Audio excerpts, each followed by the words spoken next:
Yo, buenos días. Junto con Raimon Soler, yo soy Bernat Marco, planteamos este estudio que, gracias al encargo que nos hizo Red Bici y al apoyo institucional, pues trata de abordar un poco estas problemáticas que explicó Carmen ahora mismo en relación a la implantación de los microhubs de ciclologística en los núcleos urbanos y en atención a esta situación jurídica que tratamos de resolver. Bueno, el índice del estudio tiene dos puntos claves que entendemos que dan bastante resultado, bastante respuesta, digamos, a la problemática. En primer lugar, los mecanismos de cesión de espacios físicos en relación a la normativa de patrimonio. Y aquí se entra en diversos puntos, entre otros, la cuestión de la ciclologística como servicio público o bien como actividad de interés general, que entendemos que es una problemática previa al estudio, digamos, de las características más urbanísticas y de las modalidades de cesión de los espacios. Ahora veremos por qué. Después también está la cuestión de las mejores condiciones urbanísticas. Esta es la parte más propiamente urbanística del estudio, en la que se valoran las calificaciones urbanísticas, la posibilidad de utilizar mecanismos como la cuestión de los usos provisionales de espacios para implantar la actividad de ciclologística. Bueno, aquí lo paso muy rápido porque es un poco la información preliminar, los fines de la estrategia que seguimos, ¿no? de implementación de centros o microhubs de distribución urbana mediante la ciclologística, ¿no? Que es un ámbito que ya se lleva trabajando desde hace bastante tiempo a nivel de Cataluña y de otras ciudades y territorios del Estado. La necesidad de estudio surge justamente por eso que avanzaba Carmen, por la dificultad que han encontrado algunos ayuntamientos y administraciones en la implantación de las primeras experiencias, digamos, de microhub en las ciudades. Y el objeto de estudio justamente es este, el estudio jurídico urbanístico propiamente de las mejores opciones o posibilidades de implantación de los microhubs de ciclologística. Vale, particularmente si parte de la legislación y normativa estatal también para darle un ámbito, digamos, más a nivel de Estado y una escalabilidad mayor al estudio. También es cierto que tomamos como referencia determinados ámbitos concretos, que ya hay experiencias muy particulares de implantación de ciclologística, la región metropolitana de Barcelona, Donostia, Vitoria, Getafe, Logroño y Málaga, son los territorios de referencia que tomamos como punto de partida. Bueno, esto también lo voy a pasar rápido. El concepto de ciclologística lo tenemos bastante claro todos. Es la actividad a través de la cual se transportan mercancías, bienes o productos utilizando ciclos de carga. En este sentido, la ciclologística reúne algunas características que la hacen de especial interés por parte de la administración pública. Se trata de modelos de distribución urbana que generan mucho menor impacto y no son contaminantes en relación con los actuales modos de distribución dominantes, que utilizan evidentemente motores de combustión y contribuyen muchas veces a generar dinámicas disruptivas en la movilidad urbana, ¿no? Tanto en relación con la ciudadanía que se mueve a pie o con modos activos de desplazamiento, como con relación también al medio ambiente, ¿no? La ciclologística, por lo tanto, reúne características que le hacen de especial interés. Entre otras, pues la reducción de las emisiones de gases contaminantes y las partículas en suspensión que generan los vehículos de combustión, la reducción del impacto acústico y lumínico también, y además, pues justamente entendemos que contribuye a mitigar las dinámicas estas disruptivas a nivel urbano, ¿no? Que muchas veces generan las típicas furgonetas de reparto que todos conocemos, ¿no? Claro, en relación a esta dinámica que se observa como realidades sociales que están sucediendo, ¿no? La legislación y la actividad administrativa ha ido enfocándose cada vez más hacia la regulación de estos ámbitos y hacia intentar dar respuesta justamente a a las situaciones ambientales climáticas que estamos viviendo. Por eso, aparte de que evidentemente hay una inquietud creciente a nivel ciudadano en relación a estas cuestiones, ¿no? Por eso, bueno, el verano pasado, por ejemplo, recordamos las declaraciones de emergencia climática por calor extremo, la escasez de agua, etcétera, ¿no? Este tipo de dinámicas, junto con, además, un incremento de la legislación ambiental a nivel tanto europeo como a nivel de Estado y de comunidades autónomas. O, por ejemplo, tenemos también a nivel estatal, bueno, la ley de movilidad sostenible, por ejemplo, que estaba justo cuando redactamos el estudio, estaba, si no recuerdo mal, en trámite de redacción parlamentaria. Desconozco ahora si está como está actualmente, pero bueno, que es un hecho que en breve seguramente estará activa. Además de toda esta legislación y estas dinámicas sociales,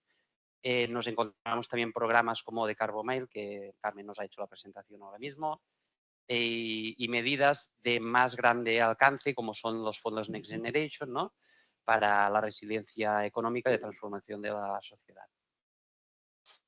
Bueno, aquí hemos incorporado, para también tener presente que hay trabajo hecho ya en este ámbito, hemos incorporado un estudio de ciclologística de última milla que se hizo por la consultoría 300.000 kilómetros por segundo. Es el ámbito de Barcelona y se hizo un estudio de optimización de los centros de reparto y de su ámbito de influencia. Vale, en cuanto a la ciclologística, ya entramos un poco más en la materia. El punto de partida que os comentaba antes, que tomamos un poco como referencia del estudio, era si la ciclologística podía ser considerada un servicio público, es decir, si la ciclologística revestía un interés público o era una actividad de interés general, ¿vale? La actividad de interés público, bueno, esto está mucho más desarrollado el estudio, yo haré una pincelada muy rápida. La actividad de interés público está vinculada o asociada a lo que puede ser la declaración del servicio público de la actividad. Para que haya un servicio público, dicha actividad debe revestir un carácter esencial para la comunidad, ¿vale? En tanto que los poderes públicos, cuando reconocen este carácter esencial para la comunidad, deben garantizar la prestación del servicio, tutelar las determinadas condiciones de accesibilidad, asequibilidad e igualdad de acceso a nuestro servicio público y entendemos que la ciclologística ahora mismo no está en sí. Entendemos que la ciclologística ahora mismo no está en esta fase, ¿vale? La actividad considerada de interés general, por otro lado, es aquella que se alinea con objetivos estratégicos de la comunidad que reconocen los poderes públicos como tal y que son de alto valor para la propia comunidad, y al mismo tiempo eso justifica el incentivo o la actividad, digamos, subvencionadora de la actividad. En este sentido sí que vemos que la ciclologística es una actividad de interés general, es decir, es una actividad que debe y puede ser subvencionada o incentivada por parte de los poderes públicos. Por otro lado, hay que decir que es verdad que no se puede reconocer la entidad de servicio público a la actividad, sobre todo por la fase en que se encuentra ahora mismo, en que seguramente hay experiencias más puntuales, no reviste una entidad y un reconocimiento social tan grande como puede ser, por ejemplo, digamos, la sanidad pública o la educación, los servicios públicos que todos tenemos en la cabeza, y por lo tanto sí que es verdad que al alinearse con los objetivos que antes marcábamos, ¿no? de mitigación del cambio climático, mejora de movilidad sostenible, pacificación de las ciudades, etcétera, la ciclologística sí que reviste ese interés general. Eso tiene a la vez una implicación jurídica muy importante a nuestro parecer. Al ser una actividad de interés general, la ciclologística no se encuentra sujeta a la Ley de Contratos del Sector Público, ¿vale? La Ley de Contratos del Sector Público, en su artículo 15, especifica que se ven sometidos a sus condiciones los contratos de concesión de servicio público, no sería el caso a tenor de lo que estamos diciendo de la ciclologística, y al mismo tiempo nos da aplicación la Ley de Contratos del Sector Público en su artículo 9 a las autorizaciones y concesiones de sobre bienes de dominio público, o bien a los contratos de explotación de bienes patrimoniales, arrendamiento, etcétera, ¿no? A excepción de contrato de obras, de concesión de obras. En todo caso, entonces, teniendo claro que la ciclologística no se debe encuadrar como actividad de interés general en la ley de contratos del sector público, entendemos que la normativa, la legislación que deviene aplicable es la ley de patrimonio de las administraciones públicas y el reglamento de bienes de entidades locales, fundamentalmente. Principalmente la ley de patrimonio, en tanto que es más actual y que tiene un rango mayor que el reglamento. Bueno, paso ya la palabra a Raimon, que va a entrar ya a comentar un poco los puntos más propios de la gestión de espacio. Raimon, si quieres. Muy bien, perfecto, Bernat, gracias. Bueno, en primer lugar, un poco reiterar lo que ha dicho Bernat al inicio. Estamos muy contentos de poder estar aquí hoy acompañándoos en estas jornadas y destacar un poco que en el despacho, cuando Carmen y Benjamí nos pusieron la posibilidad de llevar a cabo este estudio, Bernat y yo decidimos que era muy interesante hacerlo porque en el campo del derecho administrativo solamente nos encontramos que las iniciativas transformadoras realmente y con un alto nivel de vinculación con el interés general y con un tema tan innovador como es este, escasean muchas veces. Escasean y a veces nos encontramos con la problemática de que, por otra parte, también a veces desde el punto de vista económico, también son, desde el punto de vista de un asesoramiento jurídico, no son las más rentables, pero para nosotros sí hemos querido tener en cuenta nuestra actividad en el derecho enfocada, por una parte, al apoyo de las administraciones públicas, que muchas veces las desarrollamos en distintos ámbitos, a veces en el judicial, etcétera, pero cuando hay un proyecto transformador, queremos realizar un esfuerzo también por intentar sumarnos a él y buscar esta transformación. Ha sido muy interesante las cuestiones que se han comentado al principio y yo también quería felicitar a las administraciones que están vinculadas con esta actividad en el sentido de que el liderazgo en una cuestión compleja y transformadora, sabemos que muchas veces cuesta, porque el derecho administrativo es un derecho complejo, riguroso, procedimentalista, en el cual llevar a cabo transformaciones cuesta, pero no por ello tenemos que dejar de hacerlas y en este sentido queríamos contribuir con nuestro grano de arena un poco a intentar desgranar algunas de las problemáticas que se presentan aquí, que estamos empezando para poder seguir adelante, ¿no? Entonces, ello también que me sirva como excusa, que nos sirva como excusa para que estamos pegando un poco un rollo, porque el derecho administrativo no es fácil,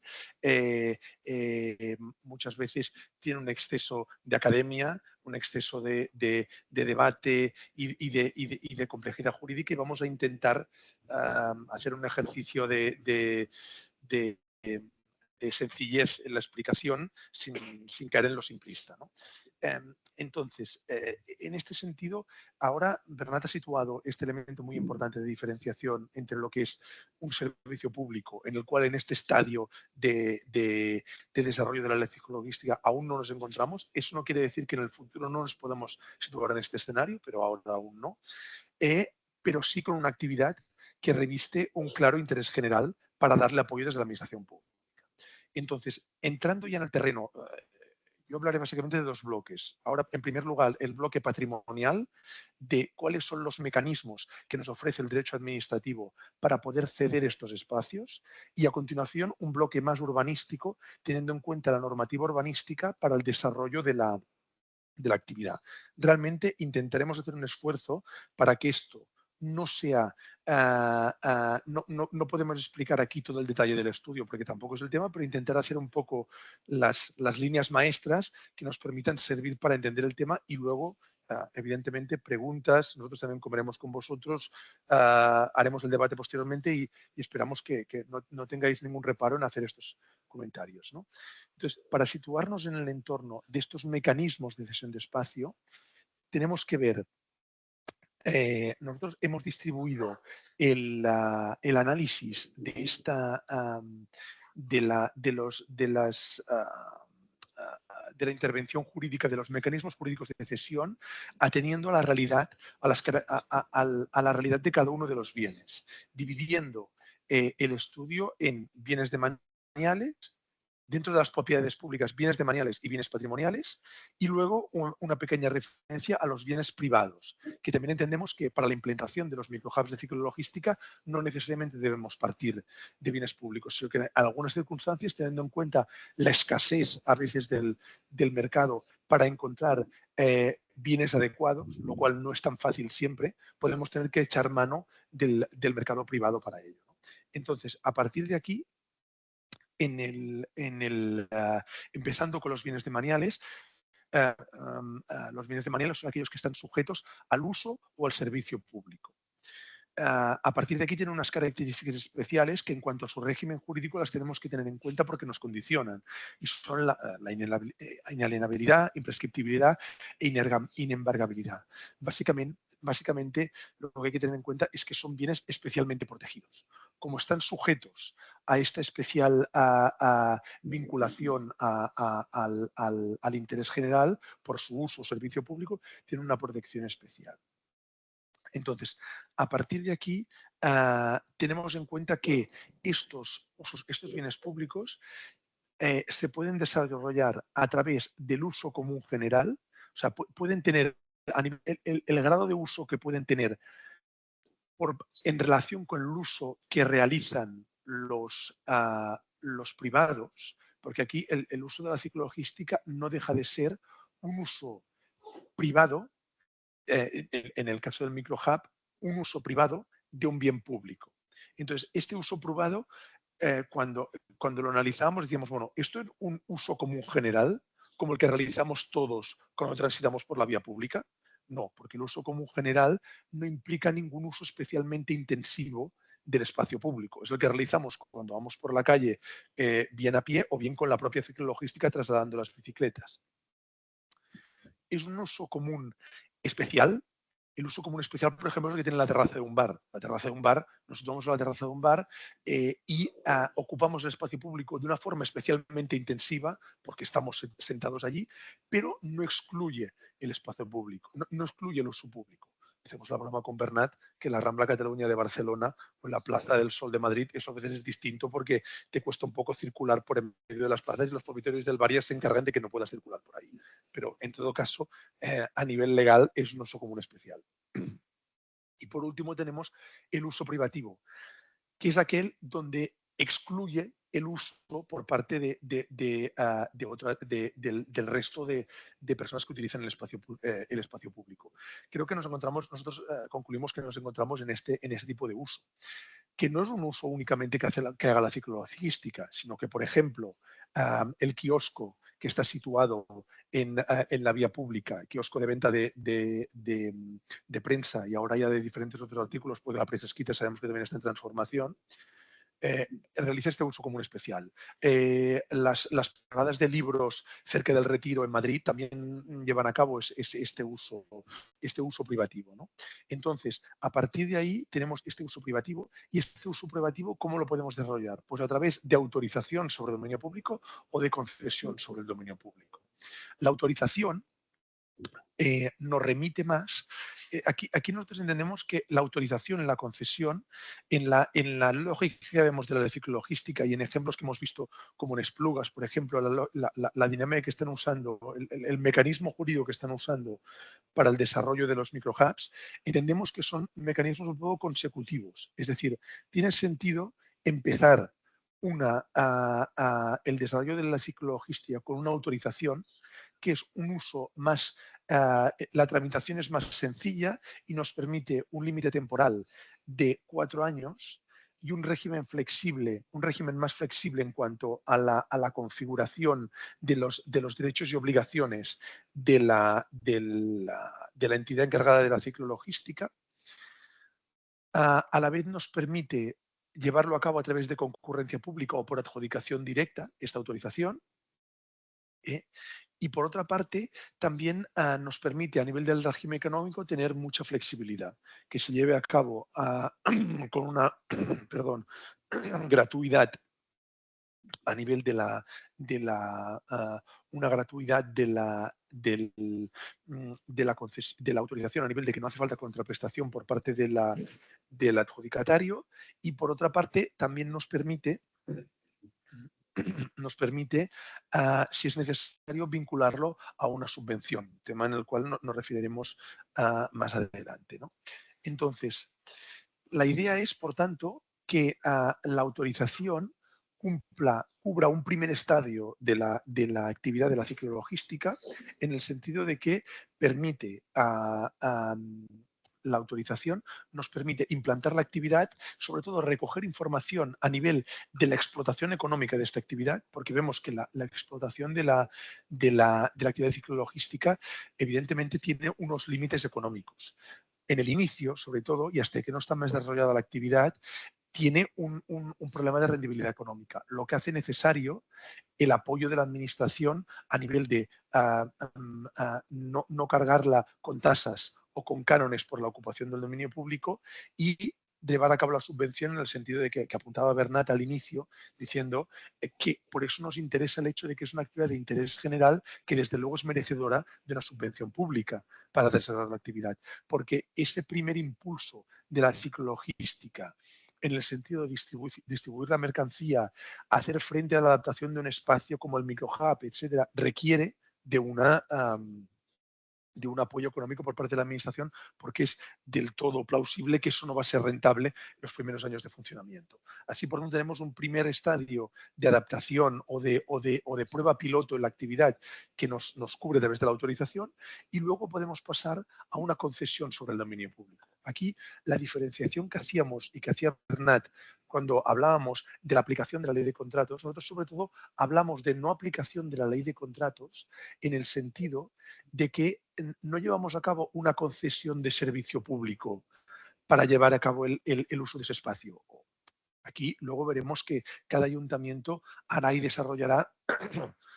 como él considere, ¿eh? No queremos excluir de todo esta opción, pero creemos que a nivel de remover estos obstáculos nos puedan generar ese problema de tramitación, esa excesiva complejidad para la puesta en marcha de la actividad, creemos que una concesión de dominio público es más ágil y más eficaz de entrada que no meternos en una concesión de servicio público, ¿no? Ahí, por tanto, la concesión de manial está excluida del régimen jurídico de la ley de contratos del sector público y nos lleva a aplicar, como situaba Bernat al inicio, la ley de patrimonio de las administraciones públicas para poder desarrollar esa actividad, ¿no? Entonces, aquí tenemos, una vez hemos podido pasar ese primer estadio de la autorización, podemos llevar a cabo una concesión que puede tener un límite máximo de 75 años. Eso no quiere decir, ni mucho menos, que nos tengamos que ir a una concesión después de la autorización a una concesión a 75 años, sino que a lo mejor pues, podemos llevarla a 10 o a 75 años, ¿no? Y entonces, a partir de ahí, esta concesión permite una contraprestación a través de canon o de tasa, y a partir de aquí habrá que ver con el resultado económico que nos ha llevado a cabo la autorización de servicio público, si esa contraprestación, a lo mejor se pueden prever distintos mecanismos o distintos dentro de la concesión. A lo mejor incluso podemos partir de la idea de que los 5 primeros años de concesión sean gratuitos o a precio reducido, y luego establecer un incremento en cuanto al régimen económico, preveyendo ya el pago de un canon, etcétera, o de una contraprestación para ir compensando el equilibrio económico de esa actividad de ciclologística. Bueno, este sería el mecanismo de los bienes de dominio público, que luego lo entroncaremos, veremos más luego cuando entremos en el ámbito urbanístico, entraremos a situar qué tipo de bienes tienen esa lógica de entran en el carácter del dominio público y, por tanto, entrando en la lógica del dominio público, tienen el régimen de la concesión, o son bienes patrimoniales y entran a través de otros mecanismos de cesión. Y ello muchas veces viene condicionado por la naturaleza urbanística del bien. Es decir, porque el carácter de manial o no del bien público, en general, viene determinada por la propia realidad del planeamiento, como más adelante veremos. Es decir, un bien tiene la consideración de demanial. Es decir, ahora, si no me equivoco, seguramente estaremos dentro de un equipamiento público del Ayuntamiento de Esplugas y, por tanto, tendrá la naturaleza de bien demanial de la Administración, porque está sometida a un uso y un servicio público. A diferencia de un local, se me ocurre el caso de Vitoria, que tengo a Juan Carlos Escudero aquí delante, porque sé que ellos han optado por la especial ubicación y características de su microhub, han partido de un bien de carácter patrimonial, es decir, de un bien del cual el Ayuntamiento de Vitoria, bueno, es el Ayuntamiento, la Diputación, creo que es el Ayuntamiento, dispone de ese bien que forma parte de su patrimonio, pero no está sujeto al uso o al servicio público, sino que es un bien de carácter patrimonial que lo podría arrendar a un particular para que hiciera un negocio público y obtener rentabilidad por parte del ayuntamiento. Sin embargo, y entrando ya en la lógica de los bienes patrimoniales, que lo estábamos introduciendo, es un bien que no está sujeto al uso o al servicio público, pero es titularidad de la administración. Pero eso no excluye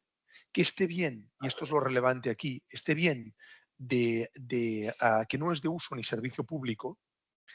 pueda ser destinado a una actividad de interés general, como es este caso. Es decir, tenemos un bien de carácter patrimonial que la Administración, en vez de optar por arrendarlo a un privado y obtener una rentabilidad, opta ¿por qué? Por las especiales características de este bien, dimensiones, ubicación y en la ciclologística de circunstancias como tan particulares como la rampa de salida que puede tener este espacio, que comentábamos con Carmen y con Benjamí, que nosotros, claro, como no tenemos su grado de, poco a poco nos vamos haciendo un poco más conocedores, pero no tenemos su grado de conocimiento técnico tan profundo, decimos, claro, es que un espacio que a lo mejor desde el punto de vista de ser un bien público, un equipamiento que tendría unas instalaciones muy buenas, pero solo por el hándicap de la rampa de salida tenemos que excluirlo del uso de ciclologística, ¿no? Es una circunstancia que al inicio Bernat y yo no nos planteábamos, pero que luego hemos visto que es del todo relevante, porque es que nos puede condicionar del todo el uso para la ciclologística, ¿no? Entonces, por tanto, aquí entendemos que tenemos que tener en cuenta que los bienes patrimoniales quedan fuera del ámbito de la ley de contratos del sector público en cuanto a su contratación, pero a la vez, de forma paradójica y partiendo del uso del ejemplo de Vitoria, nos hemos dado cuenta que a veces presenta alguna otra complejidad. Estuvimos hablando con Juan Carlos. Es Juan Carlos, ¿verdad? Sí, es que a veces con los nombres hemos tratado varios, no. Estuvimos hablando con Juan Carlos cuando estaban ellos ya tramitando la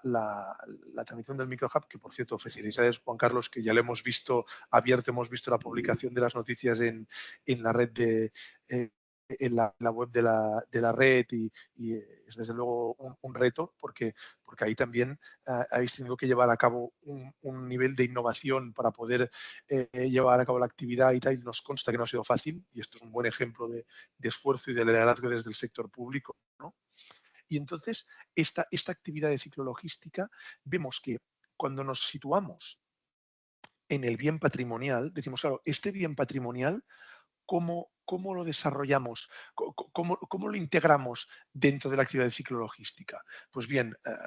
el mecanismo más fácil es llevarlo a cabo a través de un contrato de arrendamiento. Es decir, porque el arrendamiento nos permite tener una flexibilidad en cuanto al clausulado de los artículos, en cuanto a la duración temporal, pero a la vez tenemos que ver ahí que puede ser que desde el punto de vista jurídico algunos diga, oye, un bien patrimonial, tú tienes que destinarlo, o sea, la principal finalidad del bien patrimonial, y es como tradicionalmente está conceptualizado dentro de la normativa patrimonial, es sacar una rendibilidad. O sea, tú tienes ese bien patrimonial para rendibilizarlo y para tener un resultado. Lo que pasa es que ahí nosotros creemos que tenemos que hacer una lectura un poco teleológica y de conjunto de la normativa de patrimonio de las administraciones públicas, porque la normativa de bienes patrimoniales, además de decirnos que la lógica básica del del bien patrimonial es obtener una rentabilidad, también creemos que hay la normativa nos viene a decir, y disculpadme porque quiero echar mano en este punto del estudio, porque hay un punto donde nos sitúa con la lógica de que hay un par de artículos que nos dicen, hay un artículo de administraciones públicas que nos dice, en todo caso, la gestión de los bienes patrimoniales deberá coadyuvar al desarrollo y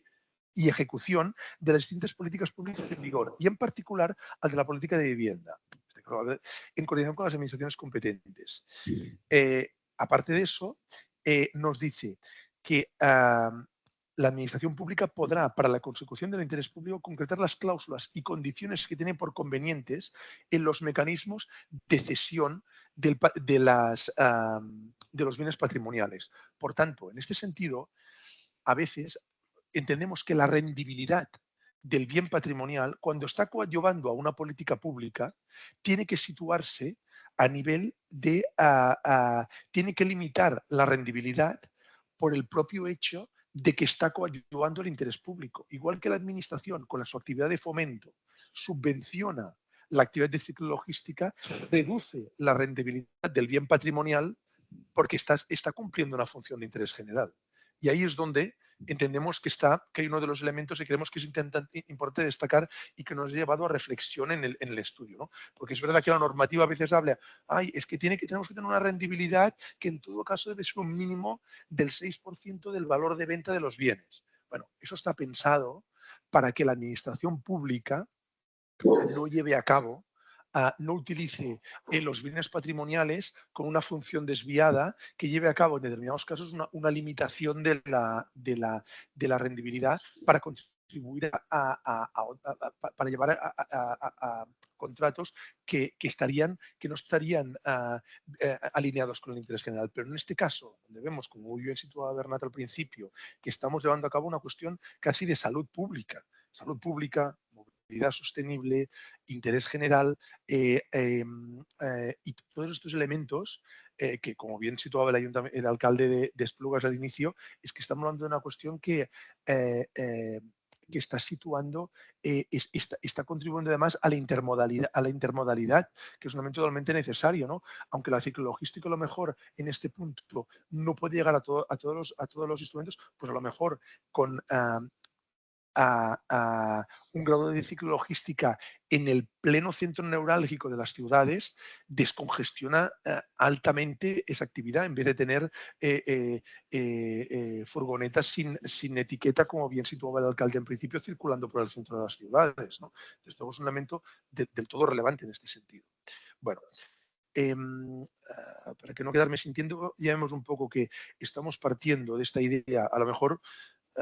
Benjamín y Carmen, tiraré un poco más de y medias, hasta menos 20 o así, para poder llegar al contenido sin pasarme de aquí. Tenemos que hacer esperar un poco más del café, pero luego nos lo tomaremos.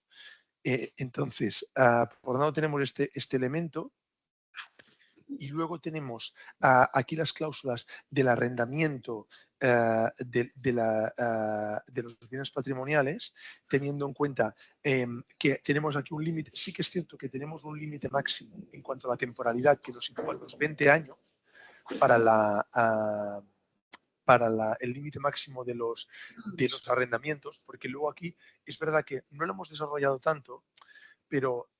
más allá de los 20 años, no quiere decir que no pudiéramos hacer una cesión de un bien público, sino que a lo mejor lo podríamos articular a través de un derecho de superficie, que es otro instrumento, es otro mecanismo que nos permite la cesión del bien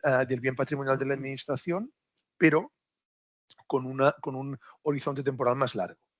A partir de aquí, también tenemos que tener en cuenta que en la cesión de estos espacios a través de los bienes patrimoniales tenemos este elemento de la rentabilidad, que lo debemos flexibilizar, y luego, en función de los elementos de cada caso, deberemos flexibilizar un poco la contraprestación económica a través del clausulado de este contrato de arrendamiento. Por otra parte,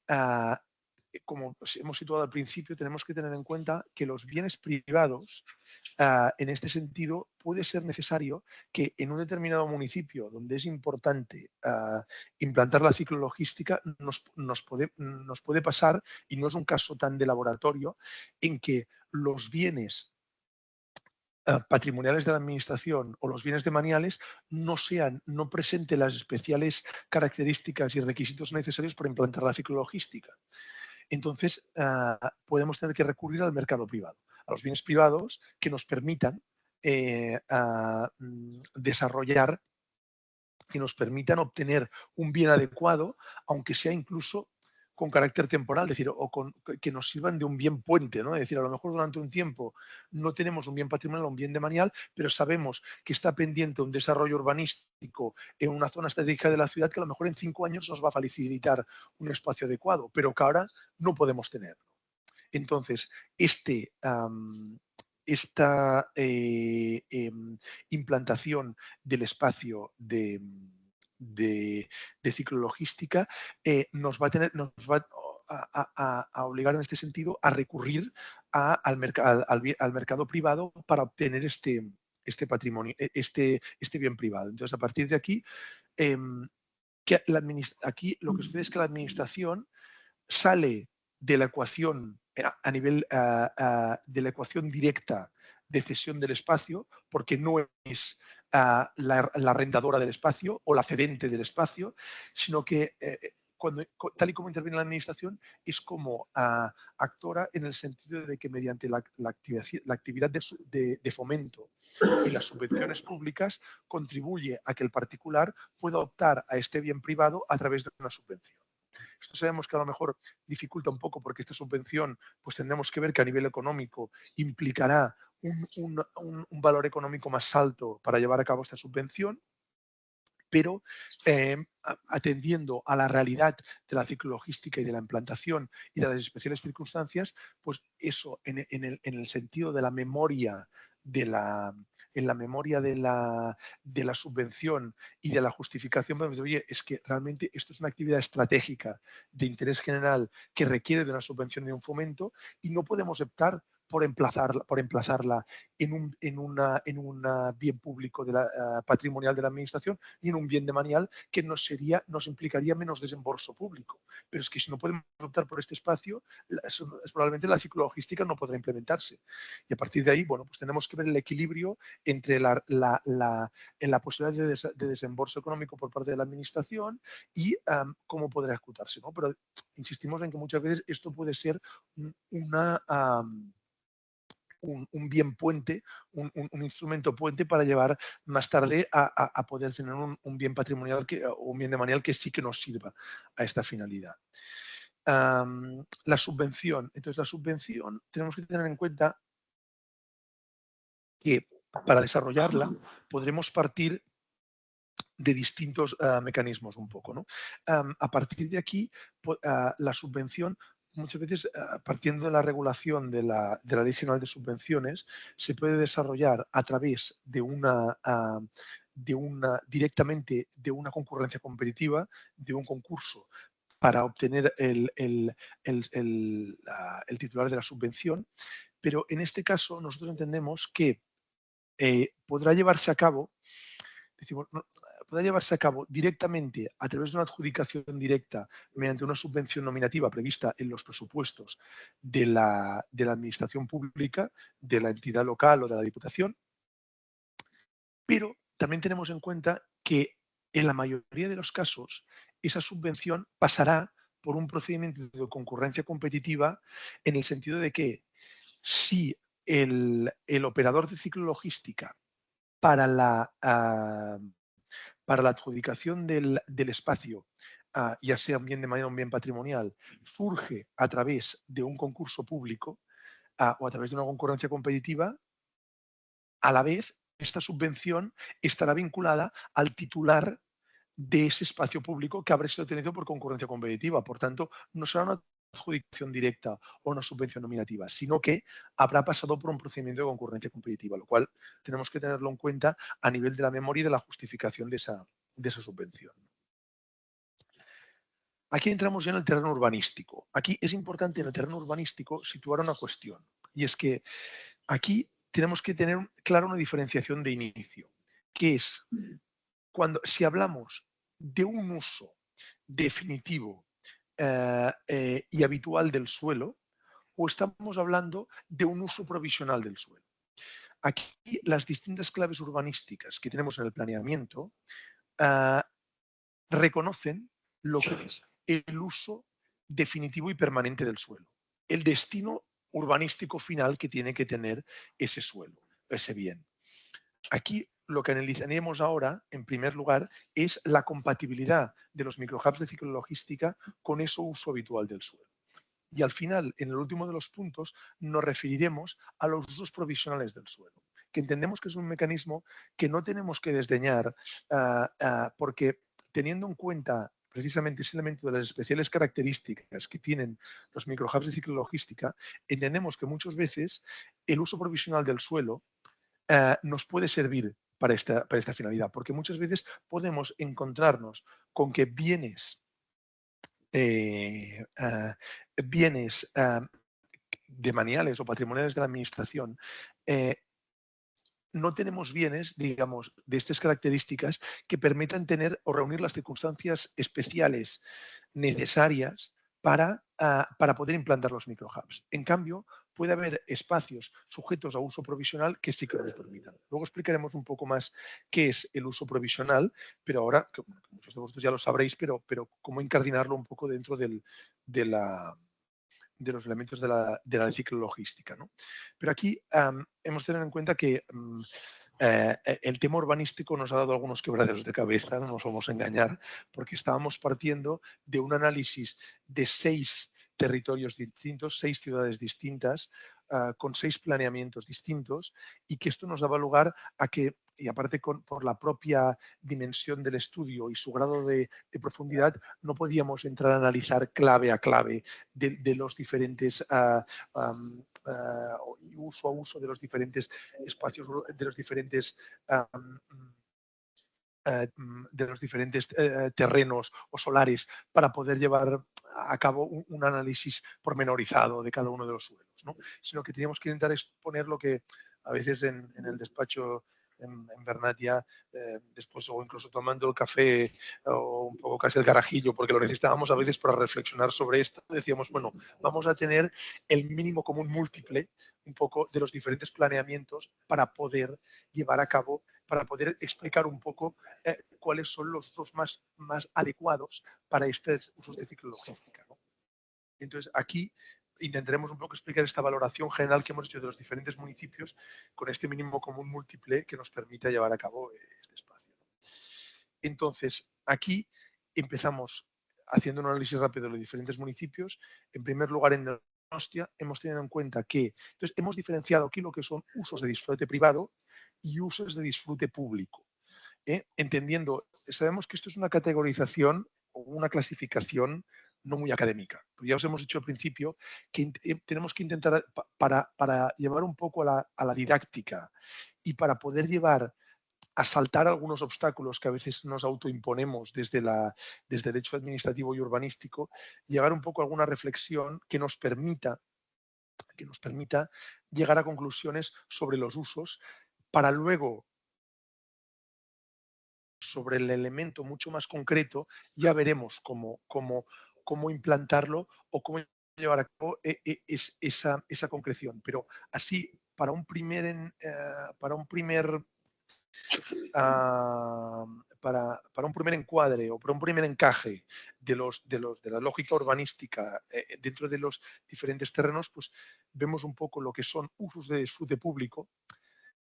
usos de disfrute privado y usos de disfrute público. Con carácter general, los usos de disfrute privado nos remitirán más a los bienes patrimoniales de los que hablábamos antes y a un aprovechamiento a través de arrendamiento y de negocio jurídico privado, y los usos de disfrute público nos llevarán más a los bienes demaniales que se aprovecharán a través de autorización o concesión demanial. Por tanto, los usos de disfrute privado nos remiten más a lo que son el uso industrial, el uso económico, el uso residencial en planta baja. Estos serían los usos de disfrute privado, y los usos de disfrute público nos remitirán más a los equipamientos, como aquel en lo que nos situamos ahora, al uso de determinados espacios de vialidad, al uso de determinados espacios libres o incluso zonas verdes. En el caso de Donosti nos encontramos con, por ejemplo,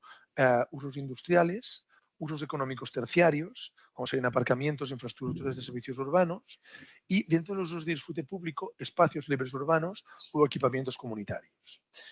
Los equipamientos comunitarios tenemos que tener en cuenta que los equipamientos comunitarios, no todos los equipamientos serán compatibles con el uso de ciclologística. En Esplugues tenemos un buen ejemplo con el mercado, la biblioteca, pero claro, no todas las bibliotecas, por ejemplo, serán aptas para un uso de ciclologística. En el caso de Esplugues estamos hablando de una biblioteca de especiales dimensiones donde tiene algunos espacios anejos, no sé si los visitaréis esta tarde o no, pero esos espacios permiten, tienen unas especiales dimensiones que los hacen especialmente aptos para ciclologística. Por eso, la compatibilidad urbanística con el uso definitivo del espacio la tenemos que valorar un poco caso a caso. Y aquí hacemos un poco un análisis un poco más genérico, ¿no? En el caso de Donosti, vemos que tenían un microhub de ciclologística en un espacio que tenía, que era un espacio residencial de ensanche antiguo,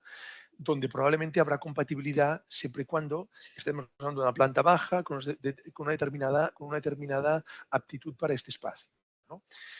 Tenemos otro espacio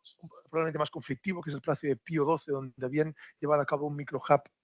de carácter más temporal, donde aquí éramos conscientes de que los servicios técnicos tenían más dudas respecto a su compatibilidad urbanística. Aquí nosotros entendemos, y avanzando un poco a conclusiones finales, que en los espacios públicos, como vialidad, zona verde, espacio abierto, en ese tipo de bienes demaniales, el elemento clave para nosotros, para la compatibilidad, va a ser la funcionalidad. Es decir, de la misma manera que un kiosco de prensa en un parque no altera la funcionalidad de la zona verde, ni impide su uso por parte de la ciudadanía, nosotros entendemos que un espacio de ciclologística en una zona verde suficientemente grande que no impida el uso común de los ciudadanos, o sea, que es un uso privado especialmente intensivo, que no impide el uso común que llevan a cabo los ciudadanos de esa zona verde, será compatible con aquel espacio, con aquel uso de la zona verde. Por lo tanto, entendemos que esto, como todo, la ciencia jurídica no es una ciencia exacta, es la única ciencia en donde nos podemos permitir que 2 más 2 no siempre sean 4. Por lo tanto, a partir de aquí, esto requerirá justificación, debate, y a partir de aquí tendremos que atender a las circunstancias particulares de cada caso, pero entendemos que la lógica va por ahí, ¿no? Aquí, si vemos en el caso de Vitoria, pues tenemos que dentro del planeamiento tenemos usos de disfrute privado como el uso comercial, el productivo, los servicios urbanos, que nos permiten esa compatibilidad, y luego en determinados equipamientos, espacios libres, también podemos partir de esa compatibilidad, ¿no? Aquí el primer ejemplo que teníamos en Vitoria es la antigua estación de autobuses en Herrán, que finalmente por cuestiones de política urbanística y tal no se pudo desarrollar, y ese teníamos un primer espacio de manial donde se intentó el emplazamiento, pero finalmente se ha optado por un espacio de carácter patrimonial, patrimonial de la administración pública, ¿no? A través del arrendamiento, etc. En Getafe tenemos distintos usos de disfrute privado, como son el industrial, el global terciario, el uso de vivienda en planta baja, y como usos de disfrute público el uso general dotacional, que incluye los espacios públicos y también usos que ofrecen mixtura entre los comerciales y los dotacionales, pero desde el punto de vista de los bienes demaniales públicos. Este tema lo estoy pasando un poco más rápido, pero luego en el debate yo creo que podremos entrar en casos particulares que os habéis encontrado bueno, tendremos tiempo para comentarlo, ¿no? Aquí tenemos que Getafe había planteado el uso en la calle Ferrocarril, que no deja de ser un sistema local, y en suelo urbano consolidado también un espacio vinculado al uso general de comunicaciones e infraestructuras. Aquí, de nuevo, nos situamos donde nosotros entendemos que el elemento clave es ese elemento de la funcionalidad, donde si podemos implantar el microhub de ciclologística sin afectar a la funcionalidad de ese espacio público sometido al uso público, es decir, al uso común, que no podemos colocar un microhub de ciclo logístico en la acera de tal forma que haga inviable la circulación de la ciudadanía, el uso común general que realizan los ciudadanos de ese espacio, ¿no? En Logroño tenemos un uso de disfrute privado con el industrial, comercial o dotacional, donde se pueda llevar a cabo esta actividad en bien patrimonial de la administración, y usos de disfrute público a través de espacios libres o equipamientos comunitarios. Tenemos como ejemplo el mercado de San Blas, que probablemente pueda ser un espacio más equiparable a las instalaciones que se hacen aquí en Esplugas. Y en cambio en la calle Comandancia estamos hablando de un espacio más de zona verde, donde tenemos más en cuenta este uso más de dominio público, ¿no? En cuanto a Málaga, que tenemos aquí la compañera que nos acompaña también, tenemos, nosotros hemos analizado un poco que usos de disfrute privado podemos tener los dos productivos.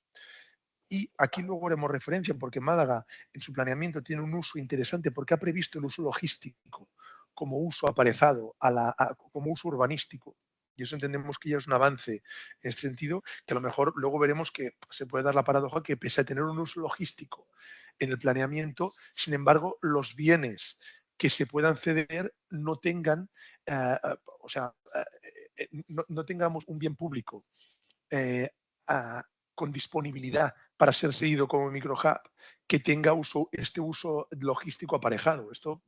pues, nos podemos dar con este problema, ¿no? Y dentro de los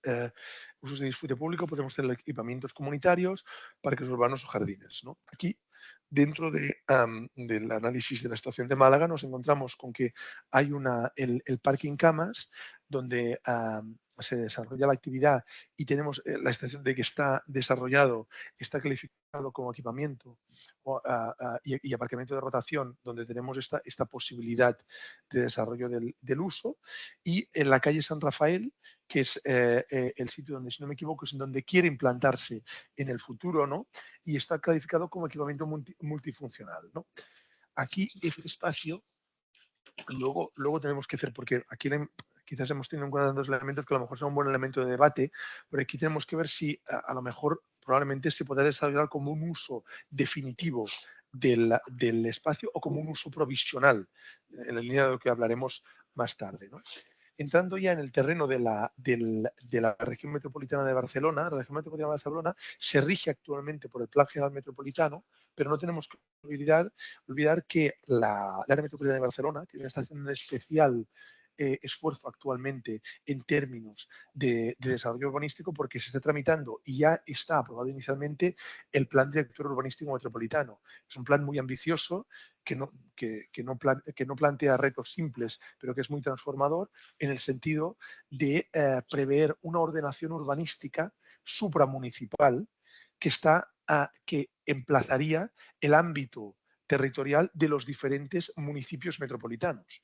Este plan director urbanístico metropolitano, luego nos referiremos un momento, porque a nivel de usos reconocidos en el plan director urbanístico metropolitano ya está teniendo en cuenta el uso de la logística, cosa que es un elemento importante a nivel de desarrollo y de encaje de los microhubs dentro del planeamiento urbanístico. A nivel general, actualmente, sin embargo, este plan director urbanístico metropolitano aún no está vigente. Tenemos el Plan General Metropolitano, que el reto que nos plantea es que es un plan urbanístico que, pese a haber estado sometido a muchas modificaciones puntuales, es un plan cuyo núcleo gordiano normativo es del año 77 y por eso se plantean limitaciones. Sin embargo, aquí igualmente podemos diferenciar usos de disfrute privado y usos de disfrute público. En los de carácter privado tenemos claves de tipo industrial como el 22 arroba o el 22A y usos claves residenciales plurifamiliares en cuya implantación en planta baja pueden ser aptas para la micrologística. Aparte de eso, tenemos claves de uso comercial y dentro del disfrute público, uso de equipamientos que es el ejemplo que ha seguido a Esplugas en el caso de los mercados, y también espacios libres o vialidad. Aquí en el caso de Esplugas tenemos la Biblioteca Central para Miquel, que ha tenido características especiales a nivel de biblioteca municipal para acoger este uso, o el mercado de Can Vidalet, que también los espacios de almacenamiento han ofrecido esta aptitud. En Santa Coloma de Gramenet, luego ya podemos comentar la situación con los representantes que estén por aquí o tal, pero nos consta que han llevado a cabo intentos de implantación en claves 6B, que son espacios de parques y jardines urbanos, o en la clave 5 de vialidad. Entonces, aquí en las conclusiones comunes vemos un poco que hay espacios productivos, industriales o económicos terciarios que son adecuados para este espacio, y luego para estos usos de ciclologística, de microhub, y luego tenemos usos propios de disfrute público como equipamientos, zonas verdes, que también lo presentarán esta aptitud y esta compatibilidad siempre y cuando no afecten a la funcionalidad del espacio. Aquí queríamos destacar que en el caso concreto del PEDUM, del Plan Director de Urbanístico Metropolitano, así como los usos del Plan General Metropolitano nos remitían un poco al industrial o al comercial, en cambio, en el Plan Director Urbanístico Metropolitano, haciendo un esfuerzo de previsión un poco y de futuro, nos plantea usos como el distributivo, y dentro del espacio distributivo específicamente el uso de logística, que entendemos que es en un marco de visión de futuro nos podrá permitir una reserva de espacios desde el planeamiento más adecuados para la ciclologística. Igual que el caso del uso de logística previsto en Málaga, ¿no? Son ejemplos de este. Esto es el caso, incluso esta reflexión final y de puntos fuertes y débiles, podemos volver luego cuando hagamos el debate, y incluso casi que para poder tener un poco espacios, no es incluso, yo no sé si Carmen te parece que esta reflexión de puntos débiles y fuertes, incluso la podemos a lo mejor reservar luego para el debate. ¿Qué os parece? Porque es una reflexión de los puntos débiles y puntos fuertes que ofrece los usos de disfrute privado y los usos de disfrute público. Pero yo creo que vale la pena incluso empezar el debate utilizando este punto, porque creo que nos puede dar, es una reflexión un poco que hemos hecho a nivel de este espacio, ¿no? Ahora, reservamos incluso este espacio para luego, y a nivel de usos provisionales, entonces entramos un poco en qué son los usos provisionales, y vemos que a nivel de usos provisionales son aquellos usos que no responden a un uso definitivo del espacio y habitual y permanente, sino que responden a lo que en el derecho anglosajón se ha considerado el meanwhile, el mientras tanto. Es decir, ¿qué hacemos en estos espacios, en estas fincas, mientras no desarrollamos su uso urbanístico definitivo? Es decir, estamos hablando de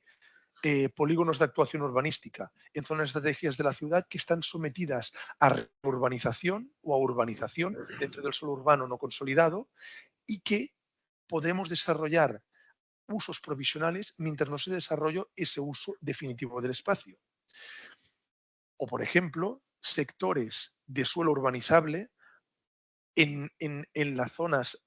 periurbanas o cercanas al centro de las, o en las coronas cercanas a los entornos metropolitanos, que estén bien conectadas a través de redes ciclables, y que nos permitan desarrollar la ciclologística, es decir, la descarga de los vehículos más pesados y hacer servir la conexión o la intermodalidad con los espacios de ciclologística, ¿no? En el microhub. Entonces, estos espacios tienen las ventajas de que se pueden adaptar bien a espacios complicados de ciclologística, porque los requisitos que tienen es que sean obras sencillas y que se puedan desmontar sin complejidad, y a la vez están sometidos a una temporalidad indefinida. Indefinida no es decir larguísima ni cortísima, sino que es indefinida y que depende del planeamiento urbanístico. Cuando el planeamiento urbanístico no requiera de ese espacio para llevar a cabo los usos definitivos de ese espacio, tendremos que desahogar ese uso de ciclologística y implantar los usos definitivos, ¿no? O llevar a cabo obras de urbanización para dar lugar a un solar edificable que permita desarrollar esos espacios definitivos. Pero todos somos conscientes que la lógica urbanística y de gestión de las propiedades públicas muchas veces nos da lugar a que queden espacios que están desaprovechados temporalmente y que nos pueden ofrecer una ventana de oportunidad muy interesante para desarrollar estos usos temporales, ¿no? Entonces, esto nos ofrece a nivel legal un régimen general, que es el de texto refundido de la ley del suelo, que nos habla de que en el suelo rural, que es esta categoría especial, la ley de suelo solo diferencia entre el suelo rural y suelo urbano. Pero el suelo rural también incluye los suelos urbanizables, los suelos urbanos pendientes de transformación urbanística, y el suelo urbano solo incorpora los solares aptos para edificación. Por tanto, aquí el suelo rural de la ley de suelo no es el suelo no urbanizable al que estamos acostumbrados normalmente en la normativa autonómica, ¿eh? Luego esto ya veremos un poco más, pero y en este sentido tenemos que tener en cuenta que el, eh, para el uso, o sea, para el régimen, para encontrar el régimen legal de los usos provisionales, tenemos que atender a cada una de las normativas autonómicas. Y aquí hacemos un pequeño referencia a la normativa autonómica para que veamos qué grado de compatibilidad tienen las diferentes normativas autonómicas con las con la posibilidad de desarrollar usos provisionales en terrenos más adecuados para el hub de ciclologística. En el País Vasco, Vitoria y Donostia, es una normativa especialmente permeable a los usos provisionales porque admite los usos en suelo urbanizable y suelo urbano no consolidado. Esto nos da un margen bastante amplio de maniobra para desarrollar estos usos. En Andalucía es una regulación cambiante, es una regulación que en el año 2021 ha dado lugar a una normativa nueva, que si no me equivoco tenéis un reglamento del año 2022, y el reglamento y la ley han abierto un poco la puerta a decir, hay un grado interpretable aquí, pero en todo caso sí que nos remite al suelo urbano y urbanizable, incluido en ámbitos de transformación urbanística y que cuenten con servicios suficientes. En principio, antes el ámbito era más restringido, pero ahora esto nos abre un poco más el ámbito de implantación de los usos provisionales. Y en Madrid, en cambio, la ley 9/2001 nos restringe un poquito a suelos urbanos no consolidados. En cambio, parece que excluye el suelo urbanizable. Esto nos excluiría un poco determinados terrenos que podrían ser adecuados en este sentido. En La Rioja entendemos que aquí sí que nos restringe mucho la implantación porque nos habla de suelos urbanizables solo hasta que no se haya aprobado el planeamiento de desarrollo. Es decir, estamos hablando de suelos urbanizables que a la que aprobemos un plan parcial, aunque no está aprobada la reparcelación y no haya un grado de desarrollo urbanístico elevado, no se podrá desarrollar solo en este punto se podrá desarrollar el uso provisional. Y en Cataluña tenemos un uso especialmente permeable para la normativa porque nos habla de suelos urbanos no consolidados, suelo urbanizable y además, del suelo urbano consolidado,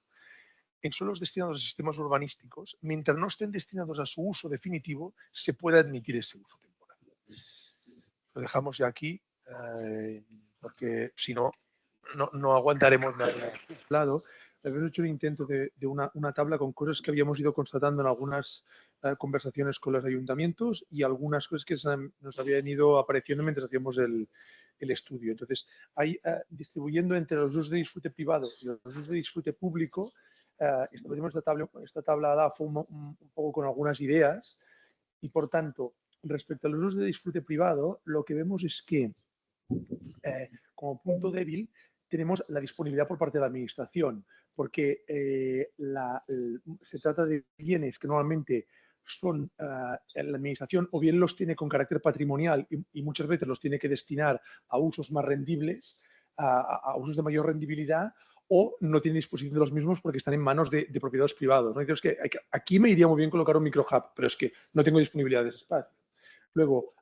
asequibilidad para sucesión a bajo precio. Claro, si es un bien privado, puede ser que el privado nos obligue a obtenerlo a un precio que la Administración no puede costear, ¿no? En cuanto a los industriales, nos hemos encontrado con la circunstancia de que estén demasiado alejadas del centro. ¿no? Algunos usos industriales que podrían ser adecuados para emplazar este espacio, que estén en zonas demasiado periurbanas, demasiado alejadas del centro, para hacer una correcta conexión a nivel de ciclologística, ¿no? Como punto fuerte, sí que hay un tema de mayor compatibilidad con los usos, porque si hablamos con la ciclologística, porque si hablamos de un uso industrial que tiene una capacidad de soportar externalidades y usos con fuertes emisiones, no tiene problema para albergar una especie de ciclologística, y muchas veces también las plantas bajas comerciales o de las viviendas y tal tienen buenas aptitudes para que salgan los ciclos, para que no haya fuertes pendientes, etc. También la buena ubicación, en el sentido de que muchas veces estos bajos comerciales o de regionales o privados o de oficinas tienen más buena ubicación respecto a las zonas centrales del municipio. En cuanto a los usos de disfrute público, que es la línea de abajo, tenemos en primer lugar algunos problemas de compatibilidad urbanística en la línea de que cuando es unos bienes demaniales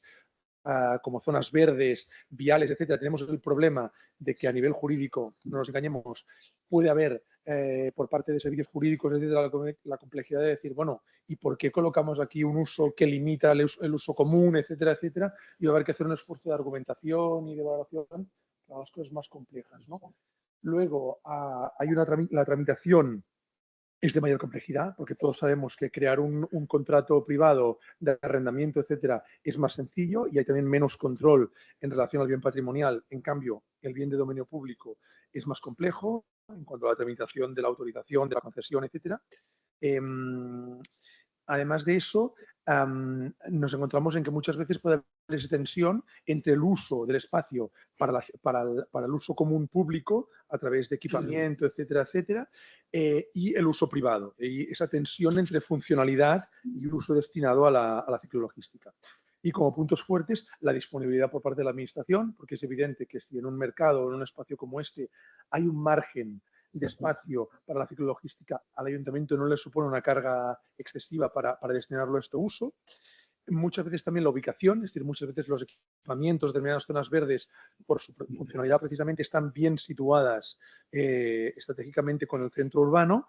Y también otro punto positivo es que pueden ofrecer mayor compatibilidad o permeabilidad con los usos provisionales. Muchas veces puede haber fincas que tengan que tener un destino público, pero ese destino aún no está consolidado, aún no están transformadas y admiten un mayor uso provisional. Entonces, bueno, yo creo que esto es una dinámica que puede generar un poco, a lo mejor, bueno, suscita temas que se han visto con los diferentes ayuntamientos y tal, y ahora veremos un poco también sus experiencias.